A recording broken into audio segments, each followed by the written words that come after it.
السلام علیکم ورحمۃ اللہ تعالی وبرکاتہ۔ نحمده ونصلي ونسلم على رسوله الكريم، اما بعد فاعوذ باللہ من الشیطان الرجیم، بسم اللہ الرحمن الرحیم۔ ان اللہ وملائکتہ یصلون علی النبی یا ایہا الذین آمنوا صلوا علیہ وسلموا تسلیما۔ اللہم صلی علی سیدنا ومولانا محمد معدن الجود والکرم وآلہ الکرام وابنہ الکریم وبارک وسلم صلاۃ وسلاما علیک یا رسول اللہ صلی اللہ تعالی علیہ وسلم۔ عزیزان ملت اسلامیہ، آپ نے اس سے پہلے قرآن پر ہونے والے اعتراضات اور ان کے جوابات اور قرآن پاک کے کچھ فضائل سماعت کیے۔ اب یہاں سے انشاءاللہ تبارک و تعالیٰ قرآن پاک کے فوائد بیان کریں گے، یعنی اس کے فائدے کیا ہیں۔ کیا قرآن مجید صرف گھر میں رکھنے کی کتاب ہے؟ کیا قرآن مجید صرف برکت حاصل کرنے والی کتاب ہے؟ کیا قرآن مجید صرف تلاوت کرنے کی کتاب ہے، یا قرآن مجید پر عمل کرنا بھی ضروری ہے؟ قرآن مجید کے اور کون کون سے فائدے ہو سکتے ہیں، انشاءاللہ اس کو بیان کریں گے۔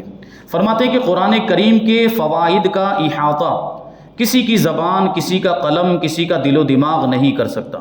یعنی قرآن کے اتنے فائدے ہیں کہ ان فائدوں کو کوئی زبان پورے طور پہ بیان ہی نہیں کر سکتی، کوئی قلم پورے طور پر لکھ نہیں سکتا، اور کسی کے دل و دماغ میں وہ فائدے جمع بھی نہیں ہو سکتے۔ اتنی طاقت ہی نہیں ہے انسان کے اندر کہ وہ قرآن کے سارے فوائد کو جمع کر لے۔ بس یوں سمجھو کہ یہ عالم کی، یعنی دنیا کی تمام روحانی، جسمانی، ظاہری، باطنی ضرورتوں کا پورا فرمانے والا ہے۔ قرآن مجید ساری ضرورتوں، انسان کی ساری ضرورتوں کو پورا کرتا ہے، ظاہری ضرورتیں بھی، باطنی ضرورتیں بھی، اور جسمانی ضرورتیں بھی، اور روحانی ضرورتوں کو بھی پورا کرتا ہے۔ ہم دیکھتے کہ نہیں دیکھتے، قرآن پاک کی جو تلاوت کرتا ہے تو اس کی برکت سے اللہ تبارک و تعالی بیماریوں کو بھی دور فرما دیتا ہے، شفا ہو جاتی کہ نہیں ہو جاتی۔ بسا اوقات ایسا بھی ہوتا ہے کہ بیمار پر کوئی آیت پڑھ کے دم کرتے ہیں، کوئی سورت پڑھ کے دم کرتے ہیں تو وہ بیماری دور ہو جاتی۔ یہ دیکھیں فائدہ ہوا کہ نہیں۔ روحانی فائدہ بھی ہوتا ہے، اگر کوئی کثرت کے ساتھ صحیح طور پر قرآن مجید کی تلاوت کرتا رہے، اس کی پابندی کرتا ہے، روزانہ ایک مقدار متعین کر لے کہ روزانہ مجھے اتنا پڑھنا ہی پڑھنا ہے، اور صحیح انداز میں، صحیح تلفظ کے ساتھ اور خلوص کے ساتھ، حصول ثواب کی نیت سے وہ اتنا قرآن مجید روزانہ پڑھتا رہے تو روحانی بیماریاں بھی دور ہو جائیں گی۔ روحانی بیماریاں جیسے میں آپ کو بتاؤں، جیسے حسد ہے، لوگوں سے جلنا، جلن وغیرہ کی کیفیت، کینہ، دشمنی، نفرت، اور ایک دوسرے کے ساتھ جو ہے کہ اس طرح کے جو بھی معاملات، نقصان پہنچانے کا جذبہ، جبکہ مسلمان آپس میں ایک دوسرے کے بھائی ہوتے ہیں، تو ہم اپنے بھائی کو نقصان کیوں پہنچائیں؟ مسلمان کو تو فائدہ پہنچانے کی ہمیں کوشش کرنی چاہیے، جہاں تک ہو سکے ہمیں یہ کوشش کرنی چاہیے کہ ہمارا بھائی ترقی کرے، نہ کہ اس کے برعکس اس کو نقصان پہنچانے کی کوشش کرے۔ ہم مسلمان کو، یعنی ایک مسلمان کو بھی اگر نقصان پہنچاتے تو اس سے پوری قوم کا نقصان ہوگا۔ آج ہم اور آپ دیکھ رہے ہیں ماحول کیسا ہو گیا ہے۔ آج غیر مسلم مسلمان کو ملازمت دینے کے لیے تیار نہیں، بلکہ جو پہلے سے ملازم تھے، جاب کر رہے تھے، ان کو نکال دیا جا رہا ہے۔ دیکھ رہے کہ نہیں، یہ سلوک ہمارے ساتھ ہو رہا ہے۔ تو اب ہمیں کیا کرنا چاہیے؟ ہمیں اس کی تیاری کرنی کہ نہیں کہ بس ایسے ہی سوئے رہیں گے، خواب غفلت میں پڑے رہیں گے؟ تو ہمیں اپنے بھائیوں کے لیے کوشش کرنی چاہیے، جو مالدار ہیں، سرمایہ دار ہیں، جو جن کا خود کا کاروبار ہے، تو وہ اپنے بھائیوں کو نوکری دیں۔ کوشش کر کے اگر کسی غیر مسلم کو رکھا ہوا ہے تو ایک الگ انداز میں، اس طرح پتہ نہیں چلنا چاہیے کہ ہم نے ان کو اس وجہ سے نکالا ہے، ان کو الگ کر دیں، برطرف کر دیں، اور ہمارے بھائی کو رکھیں، مسلمان کو، کیونکہ جب وہ ہمارے ساتھ یہ سلوک کریں تو ہم یہ کیوں نہ کریں کہ جو ہمارے بھائی، وہ جن کو نوکریاں نہیں مل رہی ہے، جن کے پاس کوئی کاروبار نہیں ہے، جن کے پاس کوئی روزگار نہیں ہے، ہم ان کے لیے روزگار کا انتظام کریں، ان کو نوکریاں دیں تاکہ ان کا بھی تو گھر بار چل سکے۔ سب کو ضرورت ہوتی۔ بہرحال تو یہ ساری چیزیں روحانی بیماریوں میں آتی ہیں۔ ایک دوسرے سے جلنا، دیکھیے ایک ہوتا ہے رشک۔ رشک بری چیز نہیں ہے۔ رشک کا کیا مطلب ہوتا ہے کہ دوسرے کے اندر کوئی نعمت ہم نے دیکھی تو ہم خواہش کریں کہ یہ نعمت ہم کو بھی مل جائے، یہ ہوتا ہے رشک۔ یہ کوئی بری بات ہے؟ یہ کوئی بری بات نہیں۔ لیکن ایک ہوتا ہے حسد، یہ بہت بری بات ہے، اور یہ روحانی بیماری ہے، یہ اندرونی بیماری ہے۔ حسد کا کیا مطلب ہوتا ہے کہ دوسرے کے اندر ہم نے کوئی نعمت دیکھی کہ اس کو اس کو تو اتنا مال مل گیا، اس کے پاس تو اتنی دولت آ گئی، اس کے پاس تو گاڑی آ گئی، اس کے پاس تو بنگلہ آ گیا، اور پھر کیا یہ تمنا کرے، خواہش کرے کہ وہ اس سے چھین جائے، وہ اس کے پاس سے ختم ہو جائے اور مجھے مل جائے۔ یہ ہے حسد، یہ بہت بری چیز ہے، یہ نہیں ہونا چاہیے۔ بہرحال یہ سب روحانی۔ قرآن ان ساری بیماریوں کا بھی علاج ہے۔ بہرحال اس کی اب کیا کیا قرآن مجید کی کیا کیا جو ہے کہ فضیلتیں ہیں اور اس کے کیا کیا فائدے ہیں، ہم اس کو سماعت کریں گے۔ فرماتے ہیں کہ اگر ہم حدیث اور فقہ کی روشنی میں قرآن کریم کے صحیح معنوں میں عامل بن جائیں، اس پر عمل کرنے والے بن جائیں، تو ہم کو کبھی بھی کسی حاجت میں کسی قسم کی مدد کی ضرورت ہی نہیں پڑے گی، قرآن ہی ہمارے لیے کافی ہو جائے گا اگر اس کو صحیح طور پر ہم پڑھیں اور اس پر عمل کریں۔ تو ہم اس کے متعلق یہاں پر مصنف علیہ رحمہ فرماتے ہیں کہ دو طرح گفتگو کرتے ہیں، ایک عقلی اور ایک نقلی۔ عقلی کا مطلب عقل کے دلائل دیں گے کہ عقل کے اعتبار سے قرآن کیسی کتاب ہے، عقل کے اعتبار سے قرآن کے فائدے کیا ہیں، قرآن کی ضرورتیں کیا ہیں، قرآن پر عمل کرنے سے کیا کیا ہو سکتا ہے، یہ عقل کے اعتبار سے بھی بتائیں گے اور نقلی اعتبار سے بھی۔ نقل جو ہم بولتے ہیں نقلی، یہ وہ والا نقلی نہیں ہے ڈپلیکیٹ یا جو اس طرح کا جو جعلی وغیرہ جو ہم بولتے ہیں، یہاں مراد ہے منقول ہونا، یعنی قرآن و حدیث۔ نقلی دلائل مطلب قرآن و حدیث کے دلائل، صحابہ کرام کے اقوال، بزرگان دین کے اقوال، ان کو نقلی دلائل کہا جاتا ہے۔ اس سے یہ نقل، یہ جو عربی سے بنا یعنی منتقل ہونا، ایک کے بعد دوسرے، دوسرے کے بعد تیسرے تک پہنچنا، تو یہ قرآن و حدیث اسی طریقے سے پہنچا ہے۔ یہ حضور نے صحابہ کرام تک پہنچایا، صحابہ کرام نے اپنے بعد والوں تابعین تک، پھر تبع تابعین تک، یہ ایسے ہوتے ہوتے ہم تک پہنچا، تو ان کو نقلی دلائل کہا جاتا ہے، یعنی منتقل ہو کر جو ہم تک پہنچے وہ دلیل ہے۔ تو دونوں طریقوں سے اس کو ثابت کریں گے۔ دیکھیے ابھی فرماتے ہیں اگرچہ مسلمان کے لیے نقلی دلائل کے ہوتے ہوئے عقلی دلائل کی کوئی ضرورت ہی نہیں، یعنی قرآن و حدیث، صحابہ کرام کے اقوال اور بزرگان دین کی باتیں ہمارے پاس موجود ہے، تو ہمیں عقلی اور سائنس کی دلیلوں کی ضرورت ہے نہیں۔ لیکن آج ماحول ایسا بن گیا، ہر چیز کو لوگ سائنس کے سانچے میں اور اس کے معیار پر جانچنے کی کوشش کرتے ہیں، سائنس کی کسوٹی پر ہے۔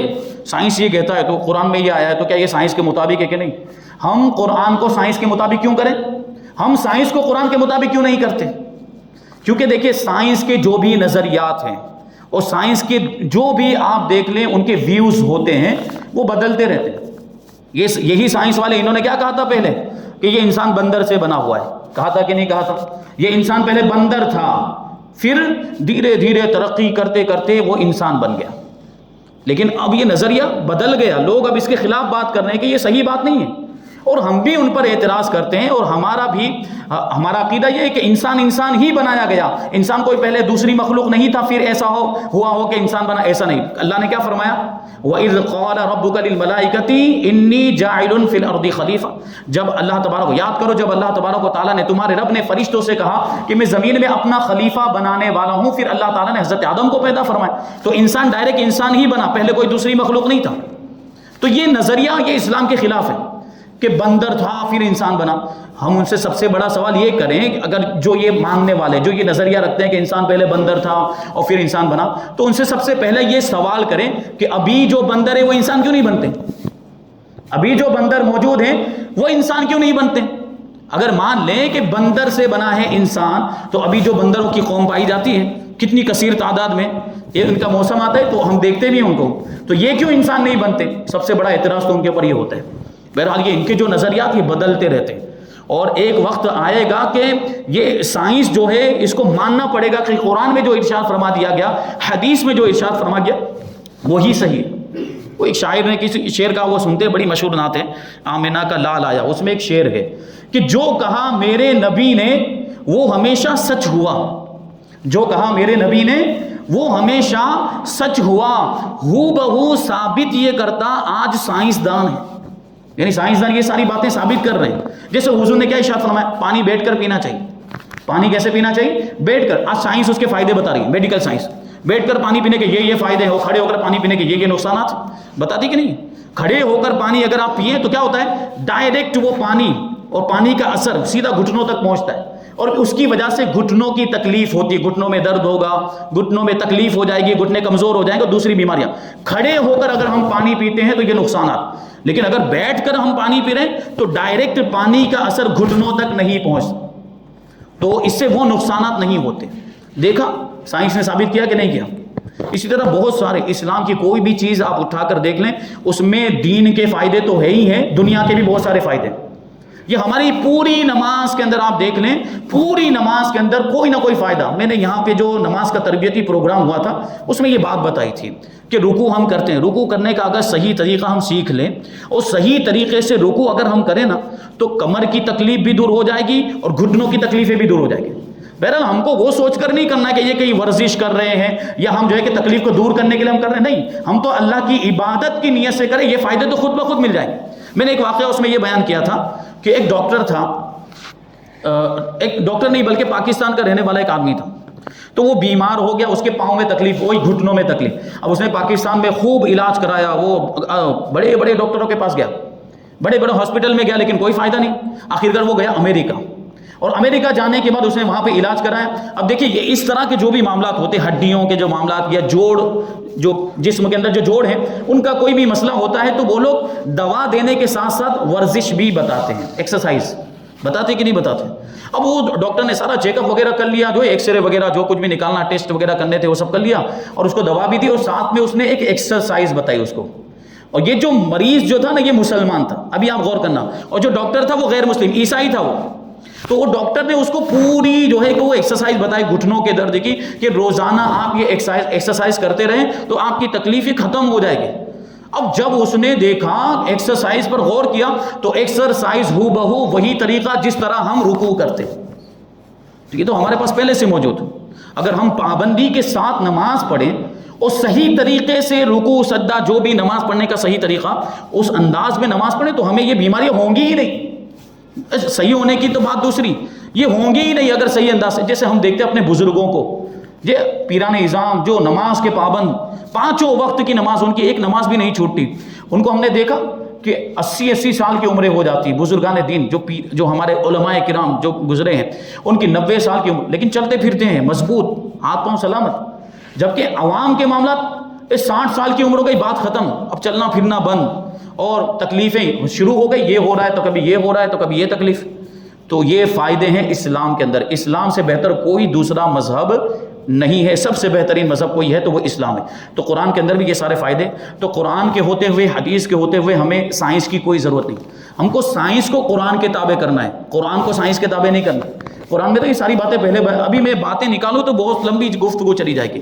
ایک بات عرض کر دوں، وہ یہ ہے کہ قرآن مجید کے اندر دیکھیں، ابھی 1450 سال پہلے نازل ہوا تقریباً، قرآن مجید میں پہلے اشارہ فرمایا کہ اللہ تبارک و تعالیٰ جس کو ہدایت دینے کا ارادہ فرماتا ہے اس کے سینے کو کھول دیتا ہے۔ 8ویں پارے کے آیت، اس کے سینے کو کشادہ فرما دیتا ہے۔ لیکن اللہ تبارک و تعالیٰ جس کو گمراہ کرتا ہے، جس کو گمراہ کرنا چاہتا ہے، اس کے سینے کو تنگ فرما دیتا ہے، یعنی اس کا سینہ وہ سکڑنے لگتا ہے۔ اور آگے جو ہے وہ مین بات ہے، وہ کیا ہے؟ اس کا سینہ اس طرح سکڑنے لگتا ہے اور اس طرح تنگ ہونے لگتا ہے کہ گویا کہ وہ آسمان کی طرف چڑھ رہا ہو، آسمان کی طرف، اوپر کی طرف جا رہا ہو۔ ابھی سوال، کیونکہ اس زمانے میں ظاہر سی بات ہے آسمان پر اڑنے کا کوئی ذریعہ نہیں تھا، یہ ہوائی جہاز، ہیلی کاپٹر، یہ راکٹ وغیرہ کچھ اس زمانے میں نہیں تھا، تو لوگ اس چیز کو سمجھنے سے قاصر تھے کہ اس کا کیا مطلب، یعنی سینے کے سکڑنے کا اوپر کی طرف جانے سے کیا تعلق ہے، سینے کے تنگ ہونے کا یا آسمان کی طرف بلند ہونے سے کیا تعلق، کیا لینا دینا ہے؟ یہ اس زمانے کے مفسرین بھی نہیں بیان کر پائے، کیونکہ اس زمانے میں ہوائی جہاز نہیں تھے کہ نہیں۔ اگر یہ ساری چیزیں ہوتی تو وہ خود اوپر جا کر دیکھتے کہ یہ ایسا کیا ہوتا ہے اوپر جانے میں، ایسا کیا ہوتا ہے کہ یہ سینہ تنگ ہونے لگتا ہے، سینہ سکڑنے لگتا ہے۔ لیکن جب زمانے نے ترقی کی، جب سائنس نے ترقی کی، جب ہوائی جہاز بنا لیے گئے، جب ہیلی کاپٹر بنا لیے گئے، جب راکٹ وغیرہ بنا لیے گئے، تو اب بات سمجھ میں آئی کہ آدمی بلندی پر جاتا ہے ہوائی جہاز میں بیٹھ کر یا ہیلی کاپٹر میں بیٹھ کر، تو جتنا اونچائی پر جاتا ہے اتنا آکسیجن کا لیول کم ہونے لگتا ہے، اور جتنا اوپر جائے گا آکسیجن کا لیول، اور ہوا پتلی ہوتی جائے گی، اور جتنا آکسیجن کا لیول کم ہوگا، جتنی ہوا پتلی ہوگی، سانس لینے میں تکلیف ہوگی، اور سانس لینے میں تکلیف ہوگی تو سینہ سکڑے گا۔ یہ بات کس نے؟ یہ اللہ تبارک و تعالیٰ نے قرآن مجید کے اندر 1450 سال پہلے ارشاد فرما دی تھی، سب موجود ہے، اس میں سے نکالنے والا چاہیے، اس میں سے اس انداز میں قرآن جیسا ظرف لے کر آدمی جائے گا قرآن کی بارگاہ میں ویسے موتی حاصل کرے گا۔ یہ شان ہے قرآن پاک کی، ایسی عظیم کتاب ہمارے پاس موجود ہے، اور ہم دوسروں کی کتابوں میں وہ فائدے ڈھونڈ رہے ہیں۔ انگریزوں کی کتابیں پڑھ، انگریزوں نے سب ہمارے پاس سے لیا ہے۔ یہ سائنس آج جو بھی ہے مسلمانوں کی دین ہے۔ سب سے پہلے سائنسداں مسلمان ہوئے، مسلمانوں، اسپین جو، اس کا پرانا نام اندلس، یہ اسپین جو ہے، اسپین یہ علم کا مرکز تھا ایک زمانے میں، اور اسلام جو دیکھیں پابندی نہیں لگاتا کہ آپ صرف حدیث کا علم حاصل کریں، قرآن کا علم حاصل کریں، دوسرا کوئی علم حاصل نہیں کر سکتے، سائنس کا، فلسفے کا، منطق کا یہ علم حاصل نہیں کر سکتے۔ اسلام اجازت دیتا ہے لیکن کیا شریعت کے دائرے میں رہ کر ہم وہ سارے علوم حاصل کریں گے. وہی چیز ہے, ہم اور آپ متاثر ہو جاتے ہیں, وہ سائنس کو اتنا اعلیٰ درجہ دے دیا کہ اب یہ جو دنیاوی تعلیم یافتہ ہو گئے, اتنے آزاد خیال ہو جاتے ہیں, یہ دنیا کی تعلیم حاصل کر لیتے ہیں, تو پھر کیا یہ مذہب کو, دین کو, اور یہ جو ہے کہ دقیانوسی باتیں سمجھنے لگ جاتے ہیں, فرسودہ خیالات سمجھنے لگ جاتے ہیں. یہ تو سب پرانی باتیں, یہ تو سب پرانی باتیں, یہ ہم سنتے کہ نہیں. لیکن ہمیں ان سارے علوم کو قرآن اور حدیث کے تابع کر کے دیکھنا چاہیے. قرآن میں سب کچھ موجود ہے, قرآن کے اندر ساری چیزوں کو بیان کر دیا. کہ تو اندلس میں جو ابھی اسپین ہے, یہ ہماری تباہی اور بربادی کی ایک علامت بھی ہے کہ ایک وقت میں وہ اسلام کا مرکز تھا. اسلامی علوم و فنون کا بڑے بڑے سائنسداں پائے جاتے تھے. یہ فلکیہ جو ہے نا, فلکیہ گیلیکسی, یہ جو ستاروں کا جو علم ہے, یہ اتنے ستارے, 9 ستارے ابھی اور جو اضافہ ہوتا جا رہا ہے اس میں, کہ ایک نیا سیارہ دریافت ہوا, ایک نیا پلانٹ دریافت ہوا, یہ دریافت ہوا, وہ. یہ سب سے پہلے 9 سیارے, 9 پلانٹ ہمارے مسلمان سائنسدانوں نے دریافت کیے. جبکہ اس زمانے میں وہ ٹیلیسکوپ نہیں ہے, خوردبی ہے, یہ دور دور دیکھنے کے کوئی وہ آلات ہی نہیں تھے. لیکن اس کے باوجود اس زمانے میں, کتنے سالوں پہلے کی بات ہے, غالباً 8ویں صدی ہجری کی بات ہے, اس زمانے میں ان لوگوں نے, یہ علم فلکیات کے ماہرین, انہوں نے یہ سیاروں کو دریافت کر لیا تھا. اب سوچیں آپ کیسے ماہرین تھے وہ. لیکن ہم نے وہ سب چھوڑ دیا, تو یہ دوسروں نے لے لیا, یہ ہم سے ان لوگوں نے لیا. قرآن پہ ہم لوگوں نے ریسرچ کیا, قرآن میں ساری کھوج کر کے یہ آگے بڑھے. وہ کہتے نہیں ہے کہ ہم نے اسلام سے لیا ہے, ہم نے قرآن سے لیا, لیکن ان کو حاصل یہیں سے ہوا ہے. تو یہ قرآن کے فائدے ہیں, حدیثوں کے اندر یہ ساری چیزیں بتائی گئی ہیں, اور ہم ان ساری چیزوں سے غافل ہیں کہ ہمارے پاس کیسا خزانہ موجود ہے, اور ہم دوسروں کے کچرے کو لینے کے لیے جا رہے ہیں. خزانے کے ہوتے ہوئے کچرا لینے جاتا ہے کوئی. تو ہمیں اس کی قدر کرنی چاہیے. بہرحال بیان کرتے ہیں کہ نقلی دلائل کے ہوتے ہوئے عقلی دلائل کی کوئی ضرورت نہیں, لیکن زمانہ موجودہ میں نئی روشنی کے دلدادوں کا اعتماد اپنی لولی لنگڑی عقل پر زیادہ ہو گیا. عقل کے گھوڑے دوڑاتے ہیں ہر چیز میں. کوئی مسئلہ بھی بتاؤ تو عقل کے اعتبار سے سوچیں گے ایسا کیوں ہے, ایسا تو نہیں ہونا چاہیے, ایسا ہونا چاہیے. بھائی تو مسلمان ہے, قرآن میں آ گیا, حدیث میں آ گیا, تو تجھے مان لینا ہے. ایسا کیوں ہے, ایسا کیوں نہیں ہے, اس میں تھوڑی پڑھنا ہے. ٹھیک ہے, یہ بات ہوتی ہے. لیکن یہ اب جو دنیاوی اعتبار سے پڑھے لکھے لوگ ہیں تو ان کے یہی ہوتے ہیں, اسلام کی باتوں پر اعتراضات کریں گے. یہ جہاد کیوں آیا اسلام کے اندر, جہاد کا حکم کیوں آیا, ایک سے زیادہ شادی کرنے کا حکم کیوں آیا, وغیرہ وغیرہ, یہ سب اعتراضات کرتے ہیں. یہ مستشرقین کے دیے ہوئے اعتراضات. مستشرقین کے بارے میں نے پہلے بتایا تھا کہ رہنے والے تو وہ یوروپ کے ہوتے ہیں, مغربی دنیا کے رہنے والے ہوتے ہیں, مغربی ممالک کے, ویسٹرن کنٹریز کے رہنے والے ہوتے ہیں. وہ پورا اسلام کا علم حاصل کرتے ہیں, پورا, اور اتنا زیادہ علم حاصل کرتے ہیں کہ ہمارے علماء کو بھی اسلام کا اتنا علم نہیں ہوتا. اور پھر وہ آتے ہیں مشرق میں, یعنی ایسٹ میں آتے ہیں. جیسے ہمارے جو ممالک ہیں, یہ ملک ہمارا یہ ایسٹ میں پڑتا ہے, مشرق میں, اور یہاں آتے ہیں, اس لیے ان کو مستشرقین کہا جاتا ہے. اور پھر اسلام پہ اعتراضات کرتے ہیں, اسلام کی ہی باتیں نکالیں گے اور اسلام ہی کی چیزیں لیں گے, اور پھر اسلام پر اعتراض, ایسا کیوں ہے اسلام میں, ایسا کیوں ہے. تو یہ بھی بہت بڑا فتنہ ہے. بہرحال تو اس کو سمجھنے کی ضرورت ہے. لوگ عقل کے گھوڑے دوڑاتے ہیں اور فرماتے ہیں کہ گلاب کی خوشبو کے مقابلے میں گیندے کی بدبو سے زیادہ مانوس ہو چکے ہیں آج کل کے لوگ. کہ گیندے کا جو پھول ہوتا ہے اس میں اتنی زیادہ خوشبو نہیں ہوتی ہے, اور گلاب میں خوشبو ہوتی ہے. یعنی ہمارے پاس قرآن و حدیث ہے, یہ گلاب کی طرح ہے, اتنی مہکتی ہوئی خوشبو ہمارے پاس موجود, پھر بھی ہم گیندے کی طرف جا رہے ہیں, گیندے کے پھول کی طرف, یعنی دنیا کے علوم کی طرف جا رہے ہیں, انگریزوں کی تعلیم کی طرف جا رہے ہیں. میں یہ نہیں کہتا کہ اسکول نہیں پڑھانا چاہیے, نہیں, میں نے ابھی پہلے ہی کہہ دیا, اسلام اس کی ممانعت نہیں کرتا ہے, منع نہیں کرتا کہ دنیا کے علوم حاصل نہیں کرنے چاہیے. سائنسداں ہمارے گزرے, میں نے بتایا ابھی آپ کو, علم حاصل کریں, لیکن وہ سارے علوم کو ہم اسلام کے تابع کریں, اسلام کی روشنی میں دیکھیں.